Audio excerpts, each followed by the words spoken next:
Welcome to அனு சமையல். வணக்கம் friends. இன்றைக்கி நம்ம வந்து அரைக்கீரை போட்டு எப்படி கீரை குழம்பு வைக்கிறதுன்ட்டு நம்ம பார்க்கலாம்.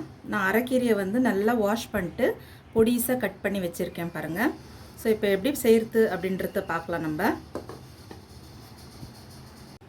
ஸோ நம்ம வந்து 5 ஸ்பூன் பருப்பு சேர்த்துக்கலாம். இது நல்லா வாஷ் பண்ணி வச்சுருக்கேன் நான், அதாவது தோரம் பருப்பு. 1 கிளாஸ் தண்ணி சேர்த்துக்கலாம். 1.5 கிளாஸ் சேர்த்துக்கலாம். நான் 1 சேர்த்துருக்கேன். பொடிசாக நறுக்குன வெங்காயம் 1 சேர்த்துக்கிறேன். ஒரு 10 பல்லு பூண்டு சேர்த்துங்க. நான் வந்து ஒரு 8 எடுத்திருக்கேன். ஏன்னா இது வந்து நான் மலை பூண்டு சேர்த்துருக்கேன். நீங்கள் நாட்டு பூண்டு சேர்த்துங்க. ஒரு 5லேருந்து 6 பச்சை மிளகா சேர்த்துக்கிறேன். காரம் வந்து கம்மியாக சாப்பிட்றவங்க பச்சை மிளகாவை கம்மியாகவே சேர்த்துங்க. பொடிசாக நறுக்குன தக்காளி 1 சேர்த்துக்கலாம். ஒரு கொட்டை புளி சேர்த்துக்கலாம். தேவையான அளவு உப்பு சேர்த்துக்கலாம். ஸோ இதை வந்து ஒரு 15 மினிட்ஸ் அளவுக்கு நம்ம இந்த பருப்பெல்லாம் வேகிற வரைக்கும் குக் பண்ணிடலாம். அதுக்கப்புறம் நம்ம வந்து கீரையை சேர்த்துக்கலாம். பாருங்கள் ஃப்ரெண்ட்ஸ், நல்லா குக் ஆகிடுச்சு. பருப்பு இதெல்லாம் போட்டது கூட்டி வச்சது வந்து நல்லா குக் ஆகிடுச்சு. இப்போ நம்ம வந்து அரைக்கீரையை வந்து நம்ம வாஷ் பண்ணி கட் பண்ணி வச்சுருந்தோம் இல்லைங்களா, இதையும் நம்ம சேர்த்துக்கலாம்.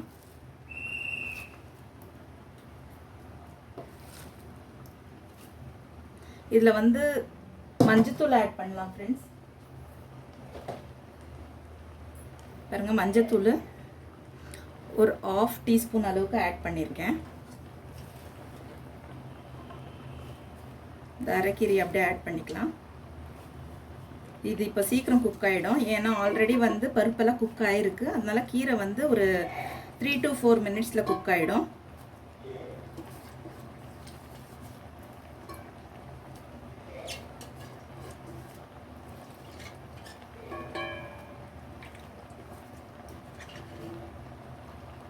இதை வந்து நம்ம 3 to 4 மினிட்ஸ் குக் பண்ணிக்கலாம். பாருங்கள், கீரை நல்லா குக் ஆகிடுச்சு. ஸோ இப்போ வந்து நம்ம மற்ற வச்சு இதை கடைஞ்சிடலாம்.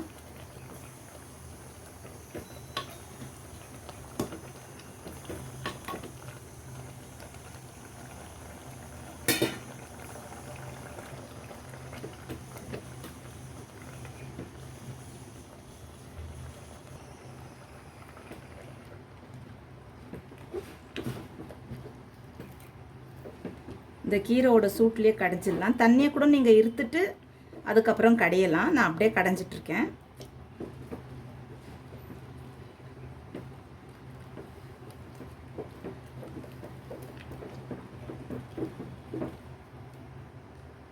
பாருங்கள், நல்லா கடைஞ்சாச்சு. இப்போ வந்து நம்ம தாளித்து எடுத்துக்கலாம். இப்போ வந்து நம்ம தாளிச்சிக்கலாம். ஒரு டேபிள் ஸ்பூன் அளவுக்கு எண்ணெய் சேர்த்துக்கலாம்.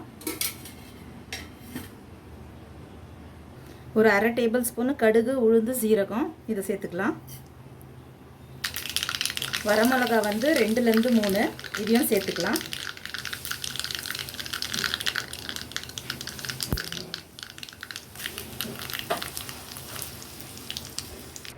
இப்போ நம்ம வந்து தாளித்தோம் இல்லைங்களா, ஸோ இதை வந்து நான் இதுலேயே ஆட் பண்ணிக்கிறேன்.